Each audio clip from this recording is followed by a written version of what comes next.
Success mantra, we shape future. Good morning everyone, my name is Abhay Singh. तो आज हम लोग 18 मार्च के हिंदू का एनालिसिस करने वाले हैं।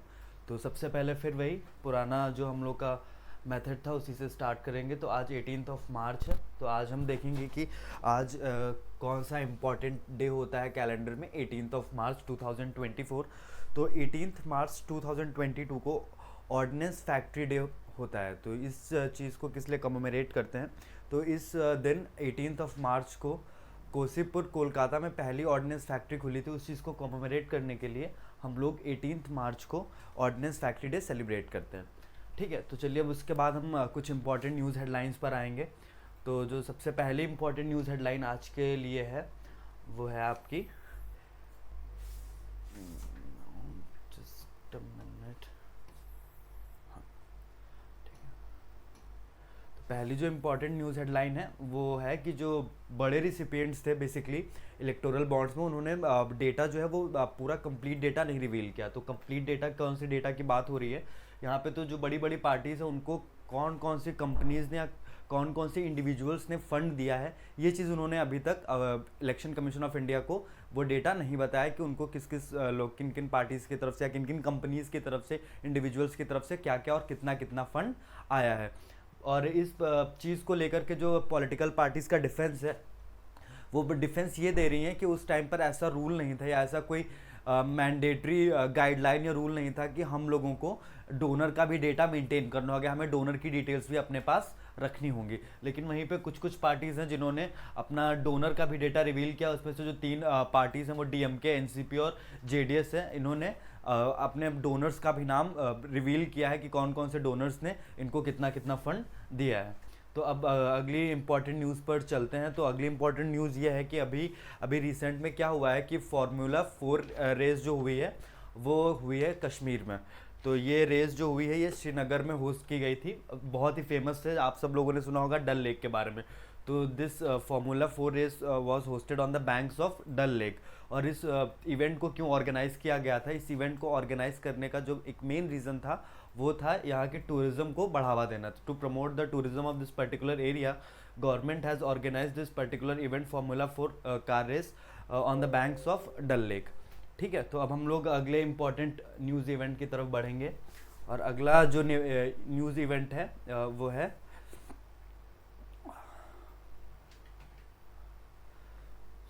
अगले न्यूज़ में एक तरफ हम चलते हैं। तो जो अरुणाचल प्रदेश और सिक्किम में जो काउंटिंग की डेट है वो रिशेड्यूल कर दी है इलेक्शन कमीशन ऑफ इंडिया ने। पहले जून 4 थी, अब जून 4 से ये डेट वापस लेकर के जून 2 को दे दी गई है। तो इलेक्शन कमीशन ऑफ इंडिया ने इलेक्शंस की डेट को कल जो है अनाउंस किया था, बट कल हम लोग ऐसा मेजरली इस चीज़ को कवर नहीं कर पाए थे क्योंकि कल हमारा एनालिसिस वीडियो आ नहीं पाया था। तो हम लोग अभी इसके बारे में थोड़ा बहुत ब्रीफ में जानेंगे कि इलेक्शन कमीशन ऑफ इंडिया के क्या क्या announcement, election commission of India ने क्या क्या अनाउंसमेंट किए हैं, कितने फेज़ में इलेक्शन होने वाला है, कब काउंटिंग होगी, वो सारी चीज़ें हम लोग अभी इसी के साथ में कवर करने वाले हैं। तो कुछ कुछ इंपॉर्टेंट चीज़ें हैं वो हम लोग अभी जान लेते हैं कि वो क्या क्या इंपॉर्टेंट चीज़ें इस पर्टिकुलर चीज़ को जानने के लिए ज़रूरी हैं। तो इस बार जो इलेक्शन हो रहे हैं, जो लोकसभा इलेक्शन हो रहे हैं, ये हमारी 18th लोकसभा इलेक्शंस हैं, 18th लोकसभा पोल्स। ठीक है, तो ये 18th लोकसभा पोल्स हैं और इन पोल्स के साथ पे खास बात क्या है कि ये 543 सीट्स के लिए ये 18th लोकसभा पोल्स हो रहे हैं और ये 7 फेज़ में होंगे। ठीक है, 7 फेजेस में ये इलेक्शंस होंगे। तो ये 7 फेज़ का इलेक्शन है, 543 सीट्स पे है, 18th लोकसभा के लिए है। और डेट, ये इलेक्शन स्टार्ट कब से होंगे, तो this election will start from April 19 to June, April 19 to June 2। तो ये चीज़ आपको डेट्स याद रखनी है, डेट्स कब से कब तक हैं। तो 7 फेज़ में जो इलेक्शंस होने हैं 19 अप्रैल से लेकर के जून 1 तक 543 लोकसभा सीट्स पे 18th लोकसभा इलेक्शंस का अनाउंसमेंट हुआ है। और काउंटिंग कब होगी वोट्स की काउंटिंग होगी 4 जून को। ठीक है, तो इस बार ऐसा भी माना जा रहा है कि पोल्स को होने में थोड़ा सा लेट हो गया, तो मेन रीज़न इसके पीछे के दो थे, क्योंकि बहुत सारी छुट्टियां पड़ रही हैं इसी टाइम पे, तो इस वजह से भी इलेक्शंस थोड़ा सा पोस्टपोन हो गए हैं। और अभी इलेक्शन कमिश्नर का जो एकदम सडनली उन्होंने रिज़ाइन किया था, वो भी एक रीज़न माना जा रहा है कि इलेक्शंस जो थोड़ा सा डिले हुए हैं। ठीक है, तो हम लोग अब आगे अगली इंपॉर्टेंट न्यूज़ पर चलेंगे। आप लोगों से फिर मैं एक चीज़ कहना चाहूँगा कि अभी इलेक्शन का टाइम है, तो अभी बहुत सारी पॉलिटिकल न्यूज़ आएंगे जिनकी रेलेवेंस हमारे लिए उतनी है नहीं। जैसे अभी जो ये न्यूज़ है,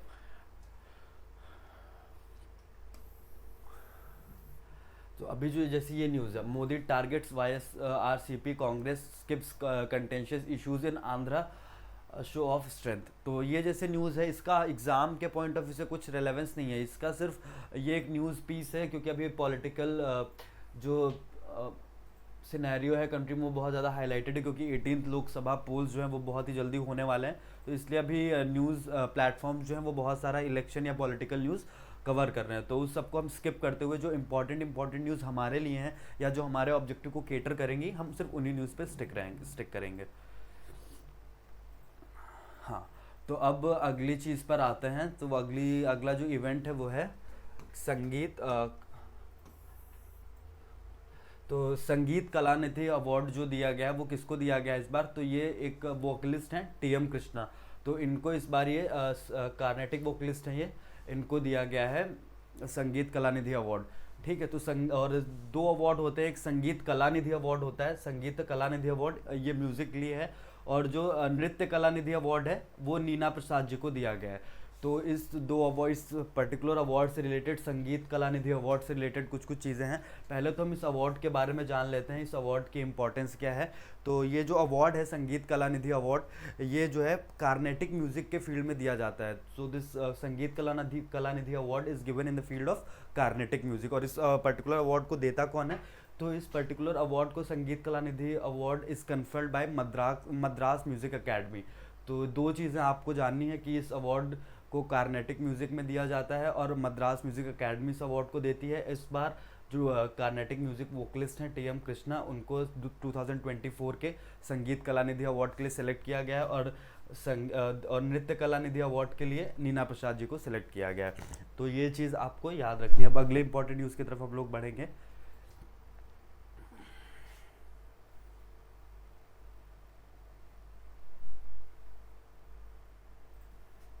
हाँ, तो अगला इम्पॉर्टेंट न्यूज़ जो है वो है केरला से रिलेटेड है। तो केरला से रिलेटेड क्या न्यूज़ है कि केरला बहुत ही जल्दी सुप्रीम कोर्ट जाने का जो उसका तैयारी है वो कर रहा है। और इस सुप्रीम कोर्ट जाने का जो मेन रीज़न है वो क्या है, तो मेन रीज़न सुप्रीम कोर्ट जाने का ये है कि प्रेसिडेंट ने जो है केरला के स्टेट असेंबली ने कुछ बिल्स पास किए थे, उस पर प्रेसिडेंट ने अपनी कॉन्स्टिट्यूशनल पावर्स को यूज़ करके उन अभी बिल्स पे अपना असेंट जो है वो नहीं दिया है। तो मतलब जो एसेंट था वो नहीं दिया। तो ये दो बेसिकली यूनिवर्सिटी से रिलेटेड हुए बिल थे। तो ये बिल कौन कौन से हैं, एक तो है Kerala university laws amendment bill 2022, university law amendment bill 2022 and the university law amendment bill 2021। ठीक है, तो इन दो पर्टिकुलर बिल्स पे प्रेसिडेंट ने अभी तक अपना एसेंट जो वो विद होल्ड करके रखा है। तो इसमें जो डिले हो रहा है इस चीज़ को लेकर के केरला जो है केरला गवर्नमेंट है वो सुप्रीम कोर्ट जाने का सोच रही है। ठीक है, तो ये न्यूज़ का इस न्यूज़ में बस इतनी चीज़ें थी जानने के लिए। अब हम लोग आगे की जो एक दो और इम्पॉर्टेंट न्यूज़ हैं उनको अभी हम लोग कवर करेंगे।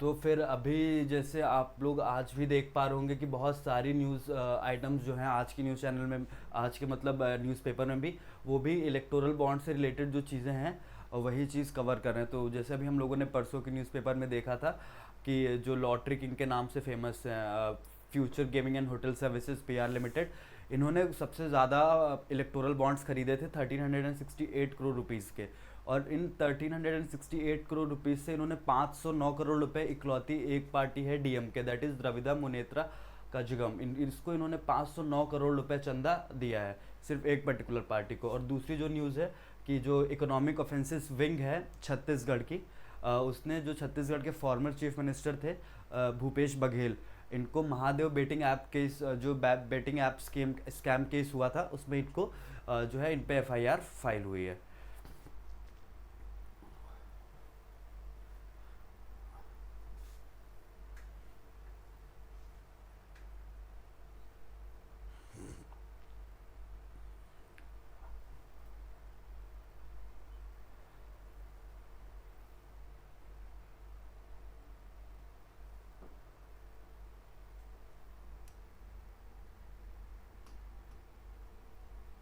तो अगली जो न्यूज़ है तो वो जो फिर से इलेक्टोरल बॉन्ड से रिलेटेड है। तो इस इलेक्टोरल बॉन्ड्स पे ये चीज़ था कि बीजेपी ने जो डोनर्स के नाम थे वो रिलीज़ नहीं किए थे। तो उस चीज़ से जुड़ा हुआ ये है कि बीजेपी का कहना है कि हम लोगों ने डोनर्स के नाम इसलिए रिलीज़ नहीं किए हैं क्योंकि उस टाइम पे ऐसा कोई मैंडेट या ऐसा कोई रूल नहीं था that we have to maintain the data related to the donors. तो इसलिए बीजेपी का कहना है कि हमने वो इलेक्टोरल बॉन्ड से जो रिलेटेड डेटा था डोनर्स का, वो हम लोगों ने उसके लिए कोई सेपरेट रिकॉर्ड मेंटेन करके नहीं रखा है क्योंकि ऐसा उस समय पर कोई नीड नहीं था, या ऐसी कोई नीड नहीं थी। नीड के ना होने की वजह से हम लोगों ने कोई डेटा जो है वो उसका अलग से सेपरेट डेटा तैयार करके डोनर्स का नहीं रखा है।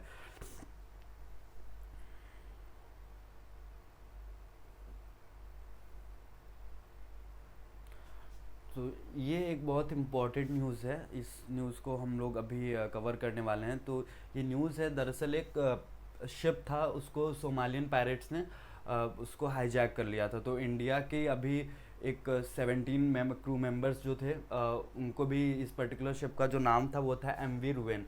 और इंडिया की जो आईएनएस कोलकाता थी, इंडियन नेवी की जो सर्विस व्हीकल थी आईएनएस कोलकाता, उस पर्टिकुलर व्हीकल ने इस ऑपरेशन को एग्जीक्यूट करने में हेल्प किया है। और इसमें लगभग जो क्रू मेंबर्स थे 17 से 18 क्रू मेंबर्स थे उनको भी बचाया गया है।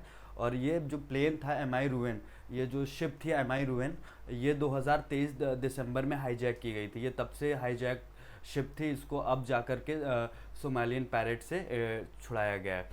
ठीक है, तो इसमें ये चीज़ आपको याद रखने वाली है कि एग्ज़ाम के पॉइंट ऑफ व्यू से कौन सी चीज़ ज़रूरी है। यहाँ पे जो मरीन कमांडोज ने जिस वेसल को यूज़ किया था उस वेसल का नाम क्या था इस पर्टिकुलर ऑपरेशन के लिए, तो उस वेसल का नाम है आईएनएस कोलकाता और उस शिप का नाम क्या था, एमवी रूवेन। तो ये दो इंपॉर्टेंट चीज़ें आपको ध्यान में रखनी है कि अगर इस टॉपिक से रिलेटेड क्वेश्चन आता है तो वो मैक्सिमम दो ही चीज़ें, ये दो क्वेश्चन ही बन सकते हैं इस पर्टिकुलर टॉपिक से। पहला कि शिप का नाम क्या था, तो शिप का नाम था एमवी रूवेन। और जो इंडियन वेसल थी जिसने इस ऑपरेशन को एग्जीक्यूट करने में हेल्प किया है उस शिप का नाम क्या था, तो आईएनएस कोलकाता। ठीक है, अब हम लोग ओके।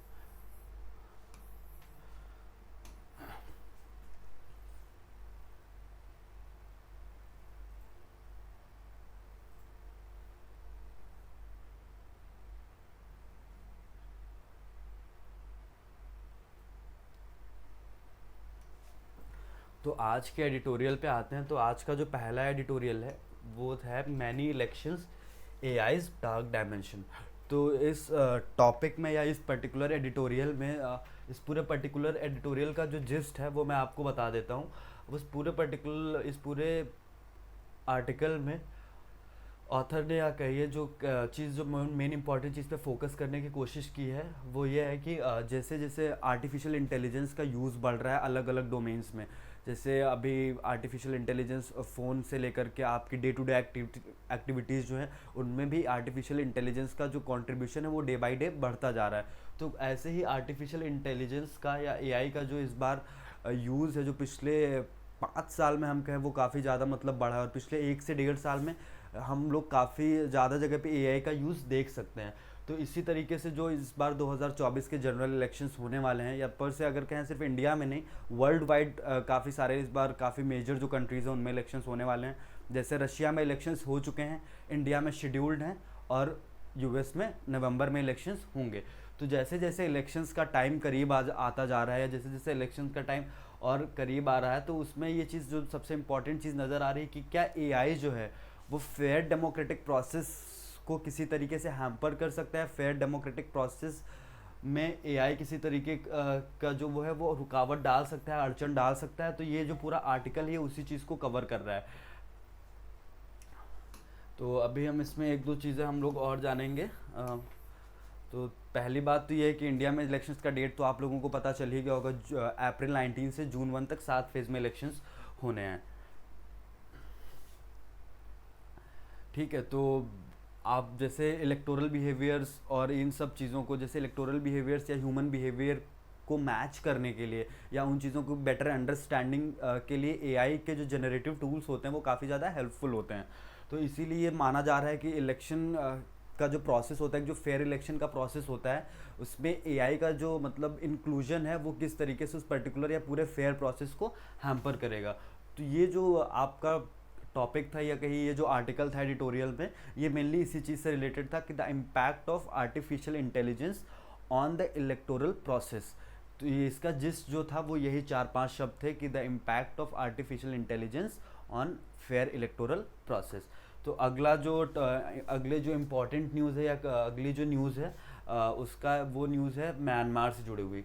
तो म्यांमार में आप लोगों को सबको पता ही होगा कि पिछले 3 साल से 4 साल से वहाँ पे बहुत ही जो सिचुएशन है वो बहुत ज़्यादा डिस्टर्ब चल रहा है। इसका मेन रीज़न क्या है कि 2021 में फरवरी 2021 से कुछ कुछ चीज़ें ख़राब होना शुरू हुई थी। फिर वहाँ पे एक डेमोक्रेटिकली इलेक्टेड गवर्नमेंट थी, उसको जनरल इलेक्शन में जो 2020 में इलेक्ट की गई थी उसको फरवरी 2021 में, एक स्पेसिफिक डेट की बात करें हम तो 9 मार्च 2021 को उस गवर्नमेंट को ओवरथ्रो कर दिया गया था और फिर वहाँ पे मिलिट्री कूप आ गई थी। तो इस मिलिट्री कूप के आने से, जो मिलिट्री कूप के होने से जो सबसे ज़्यादा फ़र्क पड़ा था वो वहाँ के लोकल सिविलियंस पे पड़ा था, क्योंकि सिविलियंस इस चीज़ से बहुत ज़्यादा उनको इम्पैक्ट हुआ था। और वहाँ की जो इंडिपेंडेंट मीडिया थी, इंडिपेंडेंट जर्नलिस्ट थे, उन पे भी बहुत सारे क्रैकडाउन्स किए गए थे। तो रियल सिचुएशन क्या है, ग्राउंड सिचुएशन क्या है म्यांमार का, वो आज मतलब वो बहुत ही फेयरली बाहर नहीं पता चल पा रहा है। तो इन सब चीज़ों का हमारे जो रीजनल पॉलिटिक्स या कहिए जो रीजनल सिचुएशन है उन पे क्या क्या फ़र्क पड़ता है, उस चीज़ को भी जानना ज़रूरी हो गया। बट एक बहुत ही इंपॉर्टेंट चीज़ ये देखने वाली है कि जो म्यांमार में हो रहा है वो पिछले 3 साल से हो रहा है। 2021 ऑनवर्ड्स ये सारी चीज़ें हो रही हैं। तो 2021 से लेकर के 2024 आ गया है, पिछले 3 साल में अभी भी म्यांमार में जो सिचुएशन है वो बहुत ज़्यादा अच्छी नहीं हुई, बल्कि अगर ऐसा कहें तो सिचुएशन और ज़्यादा ख़राब हो गई या वर्स्ट हो गई है। बहुत सारी इंटरनेशनल ऑर्गेनाइजेशंस हैं जिन्होंने इस सिचुएशन को रिजॉल्व करने की कोशिश की, बट अभी तक कोई ऐसा फ्रूटफुल रिजल्ट ये ऑर्गेनाइजेशंस नहीं अचीव कर पाई हैं। तो इन पर्टिकुलर ऑर्गेनाइजेशन में बहुत सारी ऑर्गेनाइजेशन, यूरोपियन यूनियन हो गया, यूनाइटेड नेशंस के अलग अलग आर्म्स हो गए या एशियान हो गया, इन लोगों ने बहुत सारी मीटिंग्स की। जैसे एशियान ने ही लगभग 200 से 60 से ज़्यादा मीटिंग्स रिबेल्स से की हैं, बट उन मीटिंग्स का अभी तक कोई फ्रूटफुल रिजल्ट आया नहीं है। तो इसका जो इम्पैक्ट है वो बहुत ज़्यादा आसपास के पॉलिटिक्स पे पड़ रहा है। जैसे म्यांमार के जो रिफ्यूजी हैं वो इंडिया में भी बहुत ज़्यादा इन्फिल्ट्रेट करते हैं, पेनिट्रेट करते हैं, आने की कोशिश करते हैं। तो इस वजह से इंडिया के भी मतलब इंडिया के डेमोग्राफिक सिस्टम पे भी इस चीज़ का बहुत ज़्यादा इम्पैक्ट पड़ रहा है। तो ये जो चीज़ें हैं जो म्यांमार में हो रही हैं वो सिर्फ म्यांमार को ही नहीं अफेक्ट कर रही हैं, वो आसपास का जो रीजन है उस पूरे रीजन को ही अफेक्ट कर रही हैं। और ये बहुत ज़्यादा जो बड़ी बड़ी इंटरनेशनल ऑर्गेनाइजेशंस हैं इनका भी फेल्योर दिखा रहे हैं, क्योंकि उन बड़ी बड़ी ऑर्गेनाइजेशंस का इस्टेब्लिशमेंट ही इस अजम्पशन पे हुआ था कि ये इंटरनेशनल पीस को मेंटेन करने में या जो रीजनल कॉन्फ्लिक्ट्स होते हैं उनको रिजॉल्व करने में हेल्पफुल होंगी। बट ऐसा कुछ नज़र होता हुआ आ नहीं रहा, क्योंकि जो मेजर जो 2 वॉर चल रहे हैं, पहला तो इजराइल पैलेस्टीन और दूसरा रशिया और यूक्रेन का, वहाँ पे भी बड़ी बड़ी जो इंटरनेशनल ऑर्गेनाइजेशंस हैं इनका फेलियर साफ साफ दिख रहा है। तो अब हम लोग एक अगले इम्पॉर्टेंट न्यूज़ की तरफ चलते हैं। और तो अगले इम्पॉर्टेंट न्यूज़ में एज सच कुछ इतना है नहीं, बस इस न्यूज़ में इतना बस एक चीज़ याद रखनी है कि पाकिस्तान का जो पॉलिटिकल सिस्टम है उसमें वहाँ की जो मिलिट्री है उसका कैसे डोमिनेंस रहता है, वो कैसे कंट्रोल करते हैं पूरे डेमोक्रेटिक सिस्टम को या पूरे election fair election electoral process को वो लोग कैसे कंट्रोल करते हैं। और एक बार जब लीडर इलेक्ट होकर के पावर में आ जाता है उसके बावजूद भी वो कैसे उसको पपेट की तरह कंट्रोल करते हैं, अपने सारे एडमिनिस्ट्रेटिव एक्शंस को उन पॉलिटिकल रिप्रेजेंटेटिव्स के थ्रू कैसे उसको एग्जीक्यूट करते हैं। पाकिस्तान इसका एक जीता जागता एक बहुत ही बड़ा एग्जाम्पल है। तो अभी अभी जो पाकिस्तान में इलेक्शन हुए हैं उसमें शहबाज शरीफ जो है वो प्राइम मिनिस्टर बन गए हैं और एक कोएलिशन की गवर्नमेंट पाकिस्तान में फॉर्म हुई है। तो जो कुछ चीज़ें हैं जो इस पूरे मतलब पूरे इस पाकिस्तान के डेमोक्रेटिक सिस्टम पे या कहिए कि जो एक चुनी हुई सरकार जिसको कहते हैं, फेयरली इलेक्टेड गवर्नमेंट जिसको कहते हैं, उस पर क्वेश्चन करने के लिए कुछ कुछ चीज़ें मतलब हमें जो हैं वो बहुत ज़्यादा कहते हैं मजबूर कर देती हैं। वो क्या है कि पाकिस्तान में हमेशा से जो वहाँ की मिलिट्री रही है उसका डोमिनेंस हमेशा रहा है कि वो जो लोग मिलिट्री के हिसाब से काम करते हैं वो लोग हमेशा चाहते हैं कि प्राइम मिनिस्टर या प्रेसिडेंट वही रहें। तो इस आर्टिकल का जिस जो था वो यही था कि वहाँ की जो मिलिट्री है उसका डोमिनेंस कैसे पाकिस्तान के इलेक्शन सिस्टम में होता है, इलेक्टोरल प्रोसेस में होता है।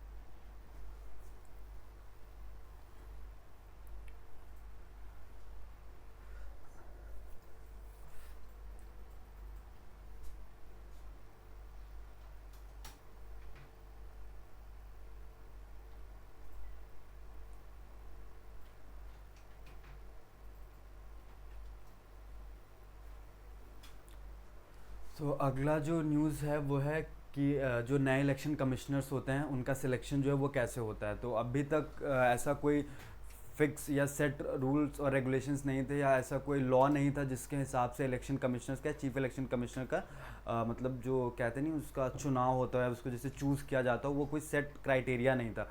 कॉन्स्टिट्यूशन में सिर्फ आर्टिकल 324 से 329 तक में इतना दे रखा है, सिर्फ इलेक्शंस के बारे में बता रखा है और अलग अलग चीज़ों के बारे में बता रखा है, बट उसमें ये नहीं बताया गया है कि चीफ इलेक्शन कमिश्नर और इलेक्शन कमिश्नर का जो सिलेक्शन होता है वो कैसे होगा।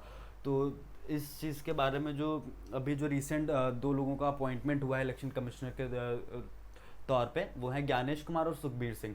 तो इन दो लोगों का जो अपॉइंटमेंट है इसकी इंपॉर्टेंस इतनी ज़्यादा बढ़ क्यों जाती है? तो इसकी इंपॉर्टेंस इसलिए इतनी ज़्यादा बढ़ जाती है क्योंकि पिछले साल दिसंबर में गवर्नमेंट कुछ रूल्स लेकर के आई थी, या गवर्नमेंट ने कुछ रूल्स फ्रेम किए थे। वो रूल्स फ्रेम किए गए थे for the appointment of commissioners and chief election commissioners. और ठीक है, तो इन रूल्स का जो बेसिकली नॉमेनक्लेचर था वो था the chief election commissioner and the other election commissioners appointment, conditions of service and terms of office act 2023। so these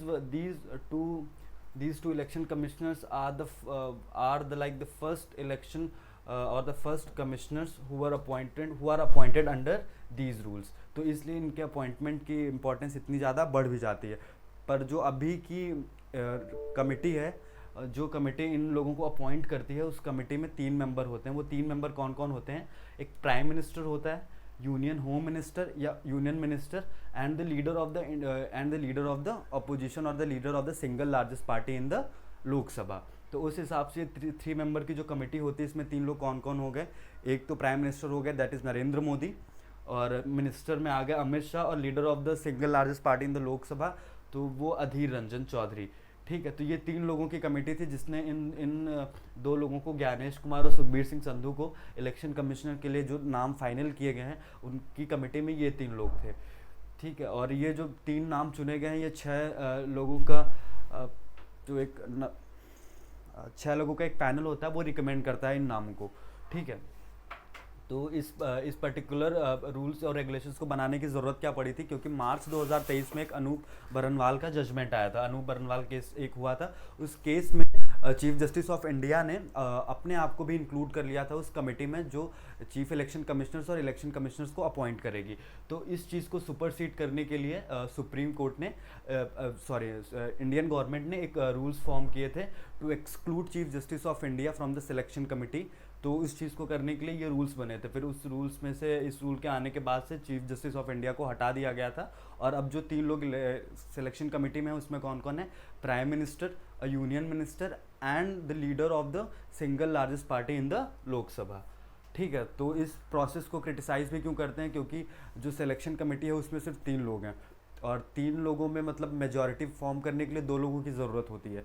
तो अगर एक प्राइम मिनिस्टर और एक यूनियन मिनिस्टर होंगे तो उसमें हमेशा जो कंकरेंस रहेगा, या कहिए कि उन लोगों के बीच में जो थोड़ा सा डिबेट होने के, आर्ग्यूमेंट होने के बहुत कम चांसेस रहते हैं। तो ये हमेशा कहा जाता है कि वो वोट हमेशा जो रहते हैं वो फिक्स रहते हैं, उनमें कभी कोई डिफरेंस ऑफ ओपिनियन हो ही नहीं सकता है। तो इसलिए इस चीज़ को बहुत ज़्यादा क्रिटिसाइज़ भी किया जाता है कि जो सिलेक्शन प्रोसेस है वो कहीं ना कहीं पे एक साइड टिल्टेड है, एक साइड बायस्ड है।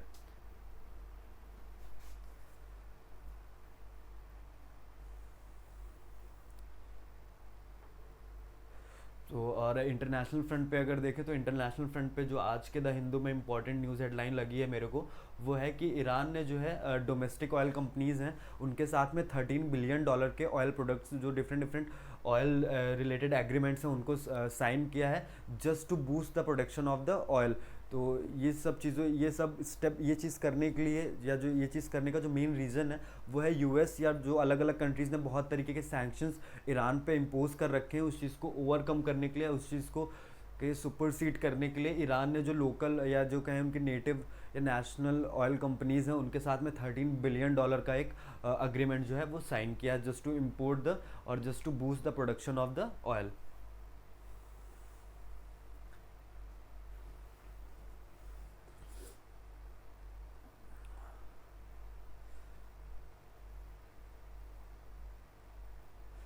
तो अभी हम लोग स्पोर्ट्स सेक्शन में बढ़ रहे हैं, तो स्पोर्ट्स सेक्शन में तो आज की सबसे इम्पोर्टेंट जो न्यूज़ है वो है कि वुमेंस प्रीमियर लीग में आरसीबी ने दिल्ली कैपिटल्स को हरा करके जो है वो वुमेन टीम ने ये वुमेन प्रीमियर लीग का खिताब जो है वो पहली बार जो है जीता है।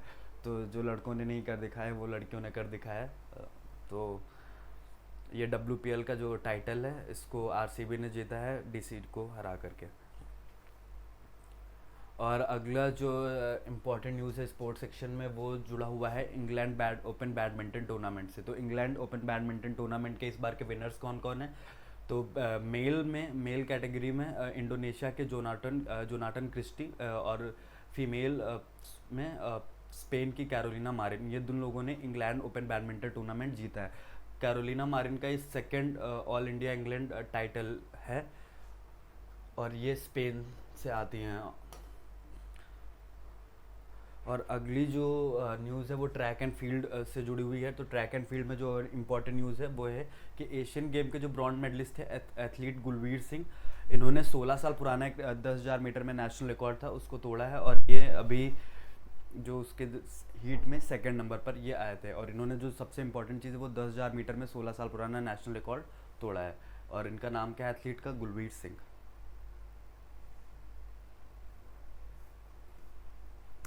तो आज का जो एनालिसिस है वो यहीं पे ख़त्म होता है। आज की जितनी भी इम्पोर्टेंट चीज़ें थी वो कवर कर ली गई। तो अगर आपको आज का एनालिसिस पसंद आया तो do like and subscribe our channel. Thank you so much and good bye.